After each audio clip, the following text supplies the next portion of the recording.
It's very weird yung mga nasaksihan ko po ngayong Kapaskuhan. Bukod sa iba na po ang panahon, nalulungkot po ako dahil wala man lang nagpahalaga sa tunay na celebrant. Puro sila material na bagay.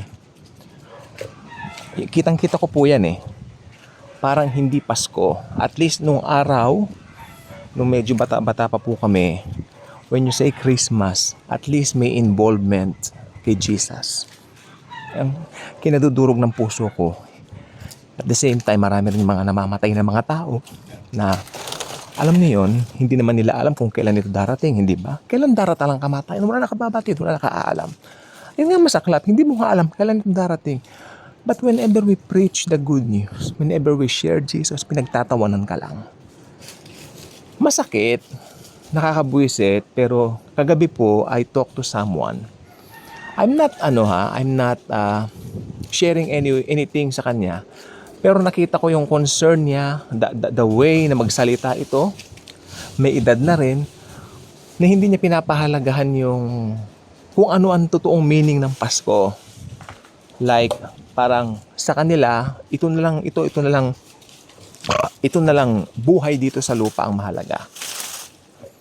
Right now po, baka itong araw na to may maganap na transaction sa amin. I thank the Lord, of course, but I don't know why this Christmas is so different. Kahapon mainit, ngayon mahangin. Kaya ngayon po ako gumawa ng vlog. Kahapon I feel bad. I feel so bad yesterday. I don't know, tinatamad ako. Inoobserbahan ko yung paligid. Wala, parang ibang-iba na po ang Pasko. But kung Kristiyano ka, ang kagandahan nito, daily, Pasko sa'yo.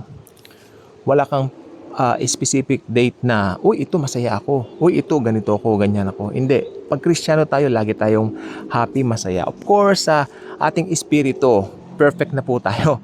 Okay, kahit ganun ang feeling ko kahapon, I feel bad, you know what, parang baka hindi matuloy yung transaction, pero ngayon matutuloy na raw.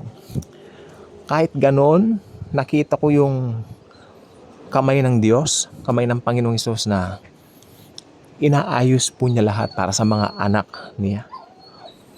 Kaya, yun, ito po ang gusto ko pong sabihin sa inyo. Sabi ng Bible, if you hear His voice, don't harden your hearts. Ano yung today dito sa Bible na ito? Yung today po dito, ito yung sinasabi na, ngayon, pag may nangaral sa inyo ng Ebanghelyo, kapag ka narinig ninyo, pasensya na po sa mga aso, kapag ka narinig ninyo, huwag nang patigasin ang mga puso ninyo. Magdesisyon na kayo. Sapagkat ang sineshare po natin dito ay walang iba kundi si Jesus. Wala na pong iba. Yung finished work niya sa cross. Now, kung magmamatigas kayo, dahil may rehilyon kayo, meron kayong mga tinatangkilik sa buhay, busy ako, mamaya na. Karaniwan, ganyan ang tugon ng mga tao. They don't give too much attention sa mga bagay na spiritual. Dahil dito lang po sa mundo ang kanilang focus. But pag dumating po yung araw ng death, ng kamatayan, which is uncertain sa lahat ng mga tao, doon po nila sasabihin na sana nakinig pala ako nung nasa lupa pa ako. Pero pag namatay na po, wala na pong pag-asa. Pag nasa impyerno na po, nasa impyerno na.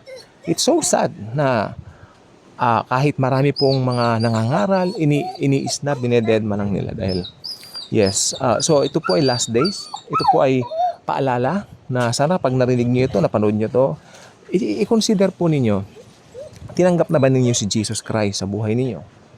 May Kristo na ba kayo sa puso ninyo? Pinag-ahari na ba ninyo siya sa buhay ninyo? You let Him to do His will? I mean, yeah. Or ginagawa pa rin ninyo yung maiibigan ninyo na ayaw niyong tumanggap sa Kanya. Dahil alam ninyo, pag tumanggap kayo sa Kanya, maaalis kayo sa comfort zone nyo at syempre, susunod kayo doon sa kalooban ng Panginoon. Which is maganda pong sumunod sa kalooban ng Panginoon. Sapagkat the best ang will ni Jesus Christ sa bawat tao. Lamang siya po ay ini-snub, dineded. Gusto ko pong sabihin sa inyo, pag namatay ang tao, na napabayaan niya yung pinakamahalaga, pagtanggap sa Panginoong Hesus, siya ay pupunta tutungo sa impyerno ng diretsyo. wala ng pag-asa dahil napabayaan niya ang kaisa-isang pag-asa na tanging ang Panginoong Kristo makapagbibigay sa kanya. Yun ay walang iba kundi tanggapin siya bilang Lord and Savior, personal Lord and Savior ng kanilang mga buhay. So ito pong gusto ko pong sabihin sa inyo.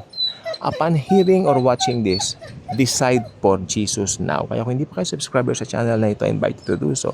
Click the notification bell, share the video, share the wonderful love of the Savior, the Lord Jesus Christ. Thank you, and Jesus truly loves us all.